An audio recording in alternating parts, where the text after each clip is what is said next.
सप्तश्लोकी दुर्गा के प्रथम श्लोक की व्याख्या चल रही थी और उसी के साथ हम आगे बढ़ रहे हैं कि ये जैसा कि प्रथम श्लोक में है कि ओम ज्ञानी नाम अपनी चेतांसी देवी भगवती ईसा, अर्थात मैं ज्ञानियों के चित्त को भी मोह लेती हूँ, ऐसा भगवती कहती हैं। इसका अर्थ है कि संसार हमें दिग्भ्रमित करता है।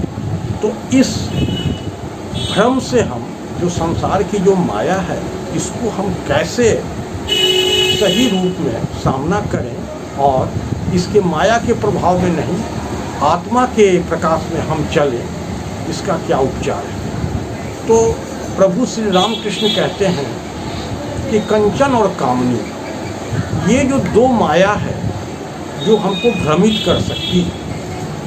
और इसके लिए देखिए पूजा पद्धति जो हमारे यहाँ सिस्टम में है वो है कुमारी पूजन। क्यों कुमारी का पूजन किया जाता है, इसके क्या कारण यही है कि एक कुमारी के अंतर्गत न सेक्स और न सेल्फिशनेस नहीं होता है, वो सिर्फ प्रेम की भाषा जानती है। तो यहाँ पर यही स्पष्ट किया गया है कि इस चीज़ का हमें त्याग करते हुए चलना है, अर्थात हमें कंचन अर्थात धन के प्रति एकदम मोह उसके प्रति हो जाए, ये नहीं होना चाहिए। और दूसरा है कामनी, ये भी नहीं कि हम सेक्स के प्रति अपने आप को ऐसा कर लें कि अंधा हो जाए। तो ये बातों पर उन्होंने प्रकाश डाला है। अब आइए जीवन का उद्देश्य क्या है। जीवन का उद्देश्य सुख नहीं, ज्ञान है। सुख तो इंद्रियों से मिलता है और ये जो है परमानेंट अस्थाई नहीं। अर्थात हम अच्छा भोजन करें, अच्छा दृश्य देखें, जब तक देखते रहेंगे तब तक उसका सुख हमको मिलेगा, परंतु ये अस्थाई नहीं है। लेकिन ज्ञान अस्थाई है। तो राजा सूरथ और समाधि वैश्य दोनों मेधा ऋषि के आश्रम में पहुंचते हैं और वहाँ पर इसका उपचार पूछते हैं। तो उन्होंने कहा कि महामाया दोनों दे सकती है, आपकी जो सांसारिक इच्छा है वो भी पूर्ति होगी। तो राजा सूरथ को अखंड साम्राज्य प्राप्त हुआ और समाधि वैश्य को ज्ञान मिला।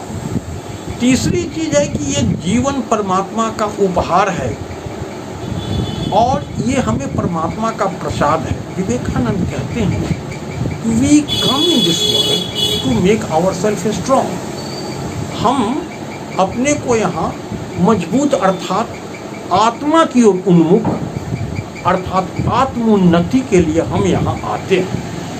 तो इसीलिए हमें इसकी ओर उन्मुख होना है। देखिए रोटी, कपड़ा और मकान तो जेल में भी मिलता है, क्या हमें वहाँ प्रसन्नता मिलती है? इसलिए कि हमें आत्मा वहाँ प्रसन्न नहीं होती, क्योंकि हम पर बंधन है। तो जहाँ हमें आत्म विकास का मौका मिले तो इसके लिए हमें वही चीज़ है कि आत्मोन्नति के उपाय क्या है।